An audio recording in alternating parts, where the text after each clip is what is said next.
É isso aí, pessoal. Estamos aqui no nosso Encontro de Titãs, OAB, primeira fase. Meu nome é Cristiano Gonzaga, vocês já me conhecem, foram nossos alunos.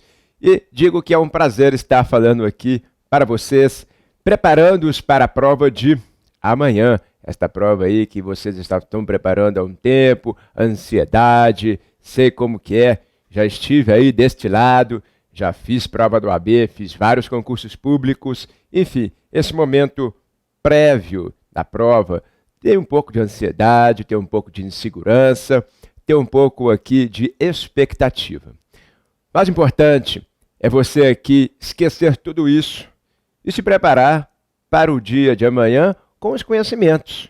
O máximo que você pode fazer hoje é ter a sua mente aberta para o conhecimento fluir.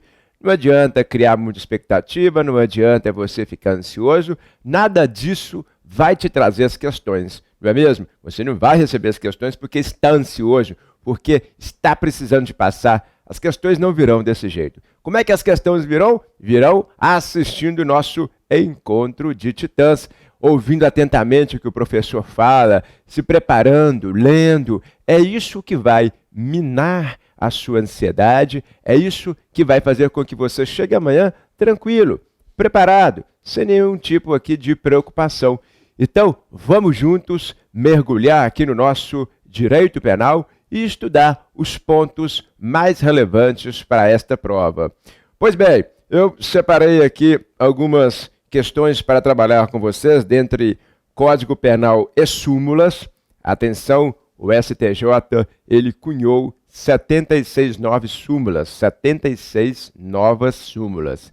E essas novas súmulas foram de 2014 até este ano. Então, muito importante vocês conhecerem estas súmulas novas. Algumas eu vou trabalhar, outras vocês já trabalharam comigo durante a nossa exposição, a nossa aula. Então, fiquem atentos às súmulas. Nós vamos começar com o Código Penal. Pessoal, primeira coisa para vocês lembrarem, teoria geral da norma. O nosso Código Penal é dividido em três partes. Teoria geral da norma, teoria geral do crime, teoria geral da pena. Teoria geral da norma. Muito cuidado com a chamada aqui abolitio criminis temporária. Professor, abolitio criminis temporária? Mas como assim? Você está falando aí conosco da chamada abolitio criminis, que é quando o crime deixa de existir. Exatamente isso. Só que uma coisa que a OAB não tem questionado e que eu acho bem interessante é a chamada abolitio criminis temporária. Por quê? Na lei de armas, lá na lei de armas, quando você pega a famosa lei de armas, aí você vê que o crime de posse ilegal de arma de fogo, ele deixou de ser crime durante um período. Como assim, professor, deixou de ser crime durante um período? Quando você pega o artigo 30 a 32, vamos lá, para lembrar esta exposição, o artigo 30 a 32 da Lei de Armas, ele diz que as pessoas que tiverem arma de fogo poderão entregar esta arma até 31/12/2009. Vamos colocar isso aqui no quadro, para vocês lembrarem? Olha só, vamos lá marcar, são essas questões que nós temos que recordar. Vejam, qual é o prazo, professor? 31/12/2009. Anota isso aí, olha lá. 31/12/2009. O que aconteceu em 31/12/2009? O legislador, no artigo 30 a 32, permitiu que quem tivesse posse de arma de fogo fizesse a entrega na Polícia Federal e então não responderia. Por que abolitio criminis temporária, professor? Porque de 2003 até 2009 nós tivemos uma abolitio criminis do artigo 12 de forma temporária. Temporária quer dizer, durante esse interregno, durante este período de tempo aí, nós não vamos punir quem estiver praticando o possuir arma de fogo, que é o artigo 12. Então, pessoal, atenção aqui comigo, olha só, venham aqui comigo. Quando vocês tiverem na prova da OAB algo que seja, por exemplo, 31/12/2008, 2007, no meio do caminho, e que a pessoa for pega com essa arma de fogo, não constitui crime. Isso não constitui crime. Depois de 2009, voltou a ser crime. Por que eu coloquei ele no quadro 31/12/2009? Para você memorizar. Memoriza. Porque se cair algo de 2009 para trás, não é crime possuir arma de fogo. Só depois de 2009 que volta a ser crime. Volta a ser crime. Daí, abolício crimes temporária. Muito bem, isso é um tema importante da teoria geral da norma, que envolve leis especiais. Olha que questão boa. Vai lá nas leis especiais, vem aqui na parte geral e nós resolvemos então a questão. Excelente anotação. Outra, duas questões rápidas.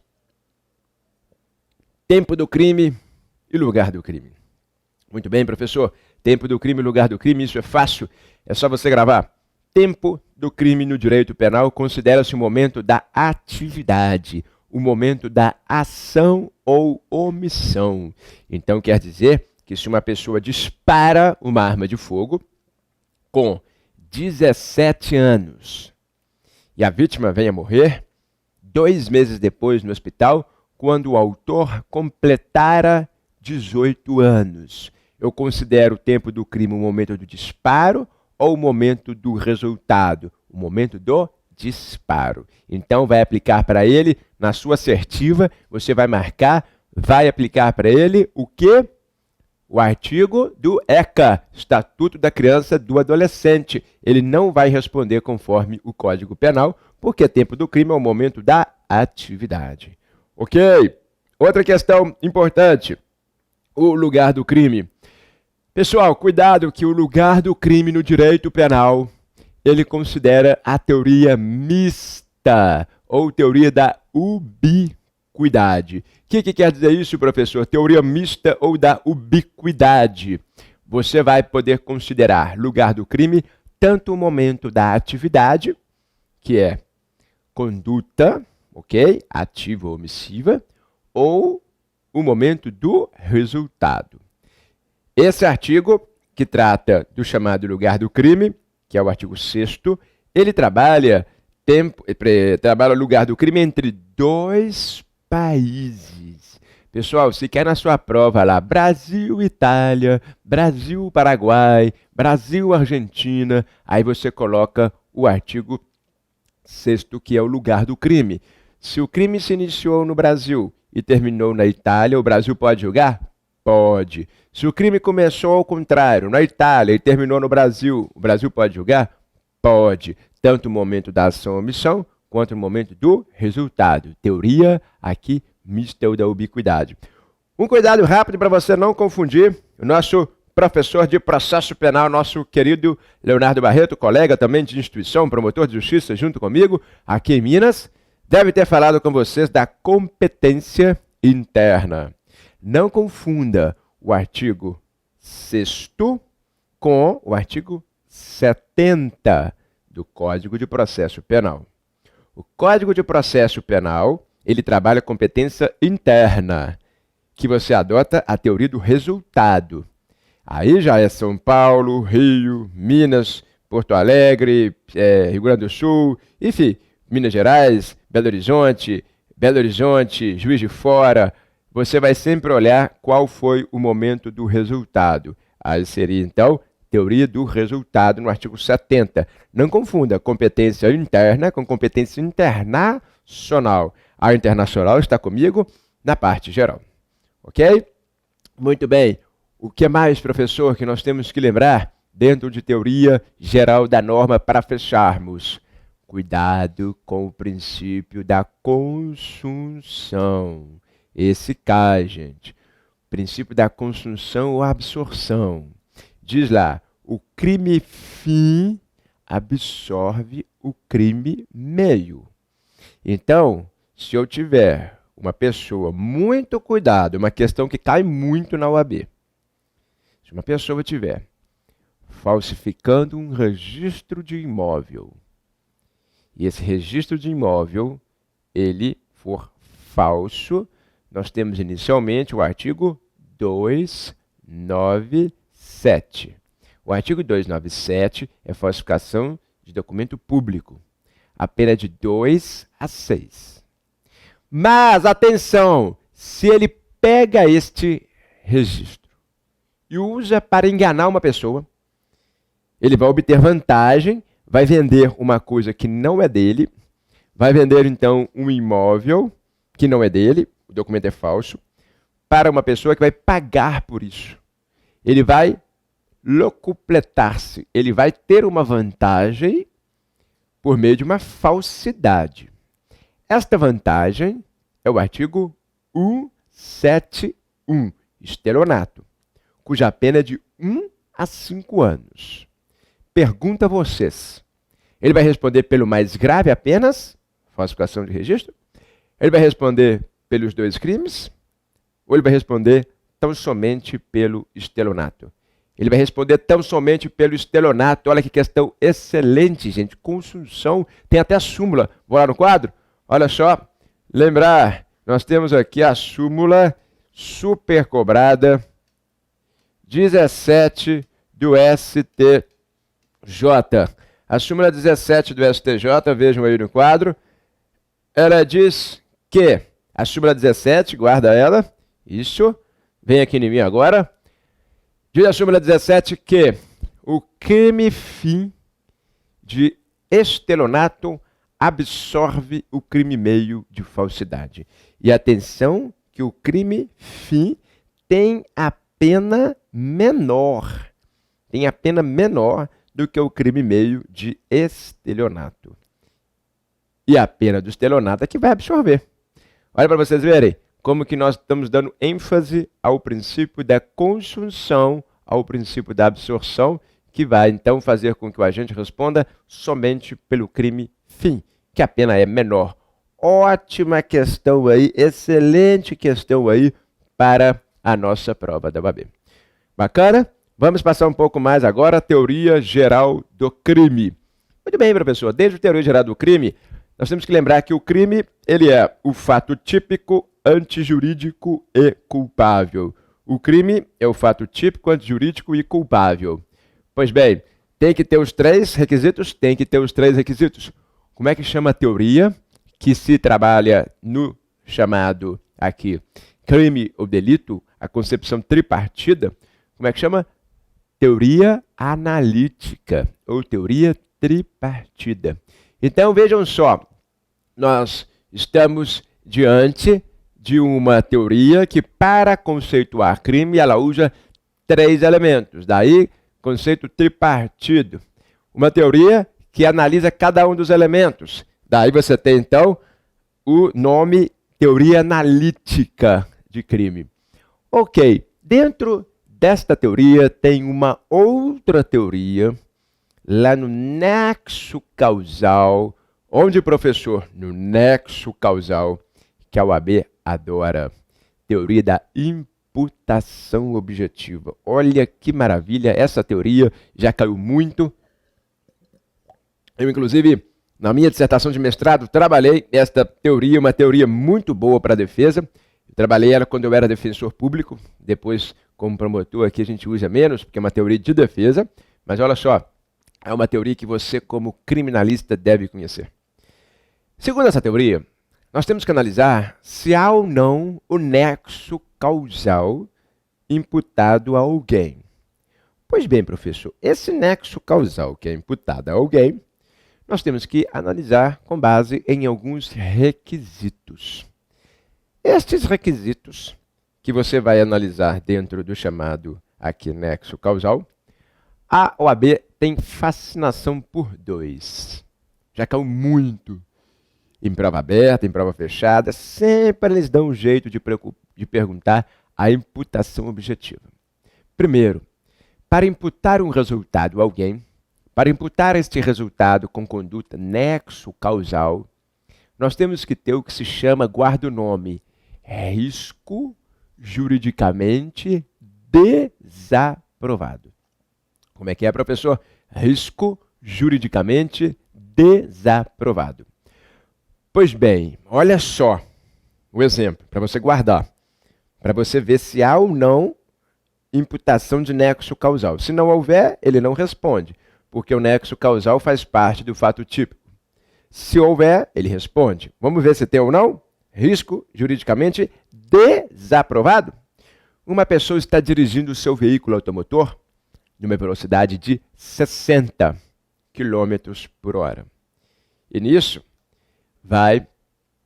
passa uma pessoa no meio da rodovia e ele não consegue frear.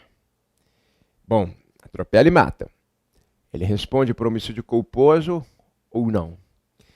Pela teoria vetusta, obsoleta, antiga, da conditio sine qua non, ele responderia.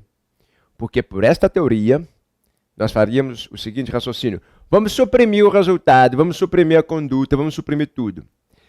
Se aquela pessoa não estivesse ali dirigindo a 60 por hora, se ela estivesse mais devagar, ele teria morrido? Segundo a perícia, aquela pessoa não teria morrido se o agente estivesse mais devagar. Então, por este procedimento, nós vamos imputar o resultado morte para esse cidadão que estava dirigindo a 60 km por hora. Mas, professor, ele estava a 60 km por hora. Por que ele vai responder? Porque a conditio sine qua non é muito simples. Ela suprime essa conduta. Se o resultado não acontece, ele não. Aqui, então, se o resultado não acontece, ele, então, vai ter que responder. Porque suprimindo a conduta dele, se o resultado não acontece, a conduta dele foi causa. Então, ele tem que responder. Agora, se você tem a imputação objetiva, como teoria, ele não responde. Não responde, professor? Não. Sabe por quê? Guarda essa teoria. A OAB não tem perguntado mais conditio sine qua non. Não tem. Guarda a imputação objetiva. Ele estava no risco. Dirigir um carro é arriscado. Juridicamente aprovado ou desaprovado? Atenção, para ele responder, o risco tem que ser desaprovado. Não, professor. Qual que era a velocidade permitida no local? 100 km por hora. Ele estava quanto? 60 km por hora. Então, ele estava no risco juridicamente aprovado. Tendo em vista isso, ele não vai responder pelo homicídio culposo. Olha que maravilha. Não responde por nada. Ele matou uma pessoa, mas não responde. Porque o risco é juridicamente aprovado. Se ele estivesse acima de 100, seria desaprovado. Aí ele responderia. Uma ótima questão para a OAB. Outra, essa já caiu, mas vou falar de novo. O outro princípio que nós temos na imputação objetiva é o princípio da confiança. O que diz o princípio da confiança? Pessoal, esse princípio da confiança ele vem dizer que nós temos que confiar na conduta do outro. O outro, ele tem que respeitar as normas sociais. E eu também tenho que respeitar. Como é que vai ser, olha só que caiu na OAB, como é que vai ser quando eu estou dirigindo, aí tem uma placa de pare para mim. A norma social fala que eu tenho que parar. Ninguém vai me segurar ali. Mas tem a placa, eu tenho que parar. Vamos supor que eu não pare. Eu avanço. Só que aí, do outro lado, vem uma pessoa na sua mão preferencial, sem placa de pare, sem nada, ela podia continuar. E ela vai e me colhe no meio. Ela me mata. Ela estava certa e me matou. Eu furei o pare e eu morri. O OAB deu essa questão já, viu, gente? Há mais ou menos uns 4, 5 certames para trás, perguntaram isso daí. E aí a pergunta era, como é que fica? Como é que fica esse fato? Essa pessoa que matou, se nós não tivéssemos ela ali, o resultado não teria acontecido. Logo, a conditio sine qua non.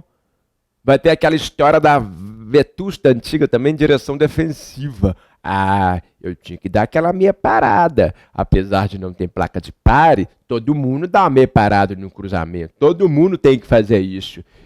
Ou seja, isso que estão falando é uma praxe viciada. Por quê? Porque se eu estou com o sinal livre, eu posso ir. Por que a meia parada? Pela condição sine qua non, você deveria dar a meia parada. Então você vai responder por homicídio culposo, apesar de ele estar errado. E pela imputação objetiva, não responde pelo resultado morte. Por quê?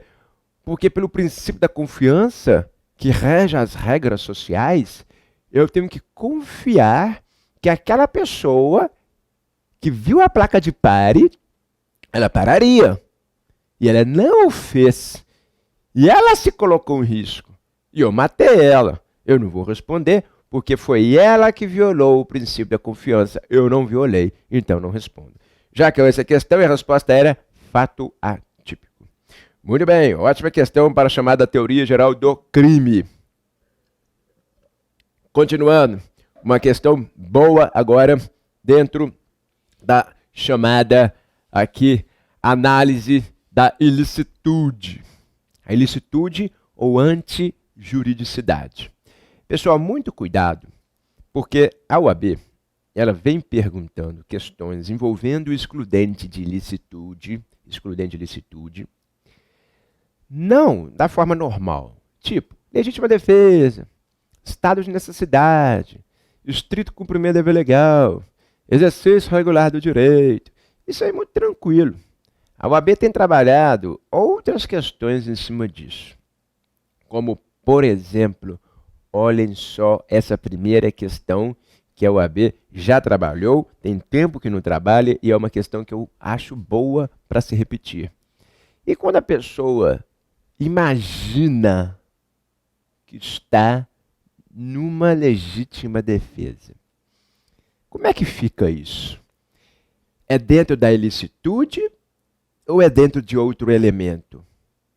Olha só, estou num beco de favela. Atenção, estou num beco de favela. E aí, um traficante que já havia me ameaçado antes, olha para mim e fala, e aí, irmão? E leva a mão dele dentro da jaqueta. Eu, que já havia sido ameaçado por esse traficante, o que eu vou pensar? Casa caiu. Vou pensar o quê? Vou morrer. Esse cara vai me matar hoje. Mão dentro da jaqueta? Eu, mais rápido do que ele, também estando armado, saco da minha arma, imaginando que ele ia me matar, supondo que ele ia me matar, um tiro na testa dele. Pessoal, ele morreu. Mas sabe o que aconteceu depois de tudo isso? A perícia vai chegar lá e vai ver que esse traficante que havia me ameaçado morreu com a mão dentro do bolso, mas segurando um lenço branco que ia celebrar a paz entre os dois. Ah, professor, isso não acontece. Não acontece, mas só cai na OAB esses negócios, né? E aí, isso, gente, secar o lenço branco para celebrar a paz entre dois traficantes, época de Olimpíadas, né? Vamos ficar aqui zen, vamos ficar aqui tranquilos, não vamos brigar entre a gente, vamos fazer outras coisas para fora, né? E aí, vejam, isso é uma legítima defesa putativa, imaginária. Eu imaginei que eu ia morrer, mas eu não ia. Como é que resolve isso?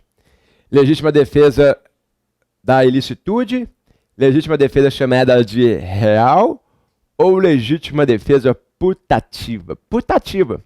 Ah, legítima defesa putativa. Onde que está isso, professor? Não está na ilicitude. É estudado na ilicitude, mas está na culpabilidade. E aí, atenção, nesse caso, nós vamos então excluir a culpabilidade. A culpabilidade. Se cair para vocês, legítima defesa putativa, a excludente não é de ilicitude, é de culpabilidade, ok?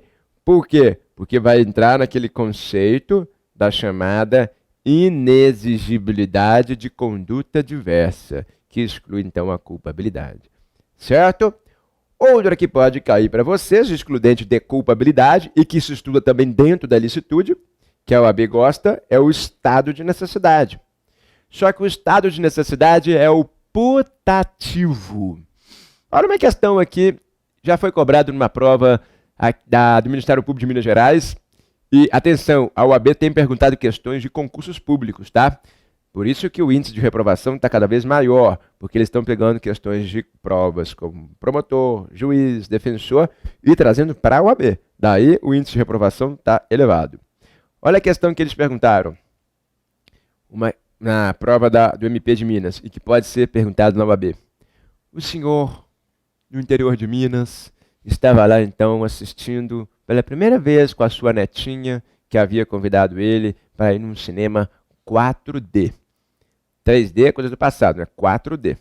Está lá no cinema, ele e a netinha. Nunca havia ido no cinema nem 3D.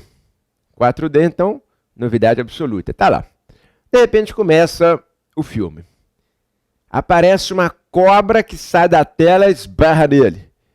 Vem fogo na direção dele, ele sente um calor nas pernas. Ele começa a ficar assustado. De repente vem uma manada em direção a ele e fala, o que esses bichos vão me matar? Elefante e tal. Ele sai correndo, levanta, sai pisoteando netinha, pisoteando todo mundo lá, empurra, machuca, faz lesão corporal numa galera no cinema. Faz lesão corporal numa galera no cinema. Esse senhor vai responder por alguma coisa? Não vai responder. Não vai responder por quê, professor? Porque ele está no estado de necessidade. Só que esse estado de necessidade, ele existiu? Não existiu. Esse estado de necessidade é um estado de necessidade imaginário. Na cabeça dele é que ele achou que teria, então, uma situação de risco. Nesse caso, exclui qual elemento? Ilicitude? Não. Quando falar putativo, exclui a chamada culpabilidade. Tranquilo? Culpabilidade. É isso que exclui, então, a legítima defesa putativa e o estado de necessidade putativo. Tranquilo? Vamos lá. Na chamada, agora, teoria geral da pena, uma observação importantíssima que, inclusive, aproveitando para entrar nas chamadas súmulas. Pessoal, teoria geral da pena, nós temos, então, a aplicação de pena privativa de liberdade, pena restritiva de direitos, multa. Só que também dentro da teoria geral da pena, apesar de não ser pena, nós estudamos a medida de segurança. No que se refere à medida de segurança, nós tivemos uma súmula do STJ muito importante. Uma daquelas 76 súmulas que pode cair na sua prova. Porque as pessoas não tinham um prazo definido para cumprir medida de segurança. Vocês devem lembrar daqueles casos lá do bandido da luz vermelha. Ficou preso 60 anos. Aí depois que resolveram soltar ele de novo, ele foi e matou. E aí muitas pessoas falam, tá vendo? Por isso tem que ficar preso o resto da vida. Isso é possível hoje. Olha a súmula 527. O tempo de duração da medida de segurança não deve ultrapassar o limite máximo da pena abstratamente combinada ao delito praticado. Súmula 527. Diz a súmula 527 que hoje não existe mais um prazo indeterminado para a medida de segurança. Não existe mais isso. Hoje o prazo é para alguém que é doente mental, para uma pessoa que é doente mental e que, então, cometeu um homicídio, cometeu um furto, cometeu um roubo, o máximo que ela pode ficar internada é o limite máximo da pena abstratamente combinada. O homicídio simples, 6 a 20, ele pode ficar internado até 20 anos. Num crime de roubo, por exemplo, 4 a 10, pode ficar até no máximo 10 anos. Medida de segurança, internação, prazo máximo, pena abstrata. Ok? Hoje é assim. Muito bem. Continuando aqui, outra questão envolvendo parte de pena e súmula. Súmula 533. do STJ. Olha o que diz a súmula 533 do STJ. Para o reconhecimento, isso é da defesa, hein? Boa questão. Para o reconhecimento da prática de falta disciplinar no âmbito da execução penal, uma pessoa que então fez uma falta grave, uma fuga, por exemplo, durante a execução da pena. Para o reconhecimento disso, é imprescindível, indispensável, a instauração de procedimento administrativo pelo diretor do estabelecimento prisional. Ou seja, não dá para aplicar falta grave sem qualquer contraditório, sem procedimento. Tem que ter instauração do procedimento.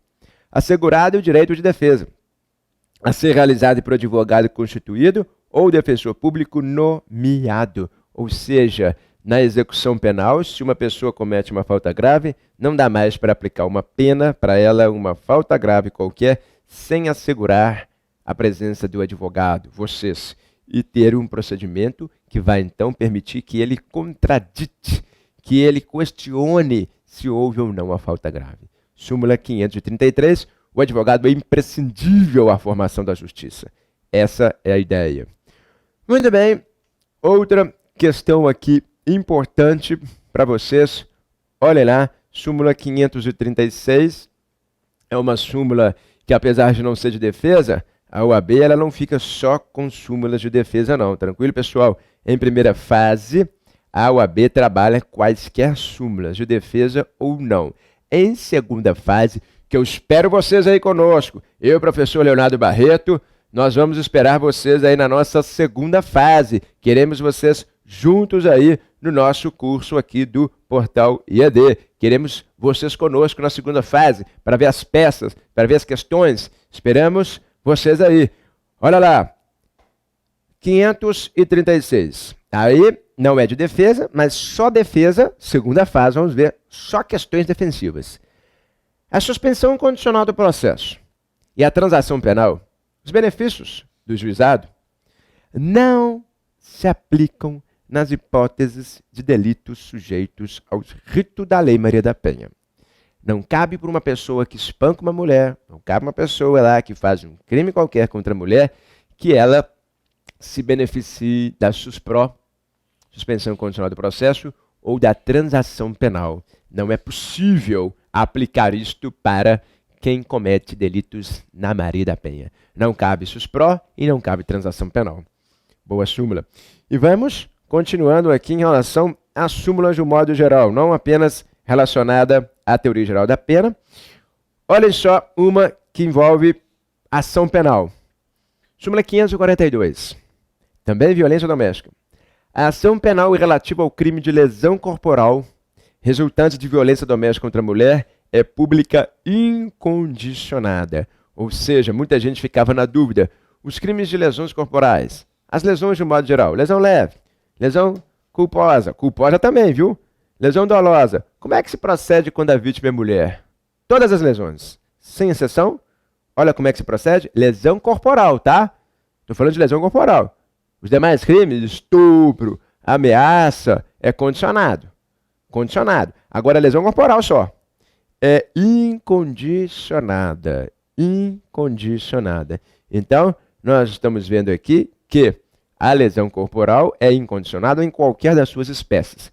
O crime de ameaça, que é condicionada, está no artigo 147. O crime de estupro, que é condicionado, muita gente acha que estupro é incondicionado. Não é. Artigo 225 é condicionada, quando a vítima é mulher. Fora os casos de vulnerável, fora os casos de doença mental, aí é incondicionada. Menor de 18, aí é incondicionada. Mas tirando isso, condicionada. Estou falando de uma mulher comum, condicionada. Mas na Maria da Penha, lesão corporal é incondicionada. Continuando. Olhem só também a questão que nós estamos na súmula. Vamos lá, pegando. Confissão. Súmula 545 do STJ. Quando a confissão for utilizada para a formação do convencimento do julgador, o réu fará jus à atenuante prevista no 65.3d. Ou seja, a confissão, pessoal, em que pese ela não tenha sido utilizada no processo de forma razoável, Se o juiz usar a confissão para falar algo de acusação dele, que ele cometeu o crime, o réu fará jus a esta, então, atenuante. É uma atenuante aí chamada de atenuante genérica, atenuante do 65.3d. Outra súmula aqui importante para vocês, uma que a OAB já perguntou, mas eu quero que vocês vejam de novo. Súmula 511. Olha a súmula 511 do STJ, pessoal. A súmula 511, ela permite a aplicação. Isso é uma súmula boa para a defesa. Ela permite, olha só, a aplicação do privilégio do parágrafo 2º do artigo 155, o furto de coisa de pequeno valor, aos casos de furto qualificado, se estiverem presentes os requisitos da primariedade, pequeno valor, e a qualificadora for de ordem objetiva. Olha que súmula boa, hein, gente? Súmula 511 do STJ. Uma pessoa fez um furto mediante destruição de obstáculo. Quebrou a porta da casa de alguém, destruiu a porta. Chegou lá dentro e não tinha nada na casa. A casa estava de mudança e ele encontrou apenas R$10 no chão. Pegou os R$10, mas quebrou a porta da casa. Furto qualificado. Pena de 2 a 8. Posso aplicar para ele o privilégio? Porque a coisa foi de pequeno valor. Ele era primário de bons antecedentes. Eu posso falar da diminuição de pena, desse parágrafo 2º, que vai incidir em cima de 2 a 8? O privilégio pode incidir aí nos 2 a 8? Resposta: pode. Pode. Vejam que essa súmula 511, ela não permite a insignificância. A insignificância não será aplicada, mas eu poderei aplicar o privilégio ao caso, então, de uma qualificadora. Eu vou pegar o parágrafo 2º e aplicar para o caso, então, do parágrafo 4º. É possível fazer isso, desde que a qualificadora seja de ordem objetiva, que não seja algo pessoal. Ou seja, se o obstáculo é algo objetivo. Então, dá sim para conjugar. Chave falsa também é um objeto, objetiva. Também eu posso conjugar. Bacana, pessoal? E, para a gente fechar, lembrando que tem um princípio que a OAB é fascinada. Princípio da insignificância. Se cair esse princípio da insignificância para você, atenção, atenção. Qual elemento do crime a insignificância exclui? Tipicidade. Mas qual tipicidade? Tipicidade material. A insignificância exclui a tipicidade material, que é ofensa a bem jurídico. Se não há ofensa a bem jurídico, não há, então, tipicidade material. A tipicidade material, ela exige que haja uma ofensa real ao bem jurídico, que algo que seja relevante. R$10 não é, uma lata velha não é. Então, a insignificância exclui a tipicidade material. Vai cair para você tipicidade formal? Não. Vai cair para você ilicitude? Não. Culpabilidade? Não. Punibilidade? Não. Tipicidade material? Sim. Isso exclui a insignificância. Bacana, pessoal? Meu nome é Cristiano Gonzaga. Fico muito feliz de ter passado esses minutinhos com vocês, preparando-os para esta nossa primeira fase. Espero, do fundo do coração, eu e o professor Leonardo Barreto, esperamos todos vocês conosco nesta segunda fase. Bacana? Vão com Deus, confio em vocês e até a nossa segunda fase.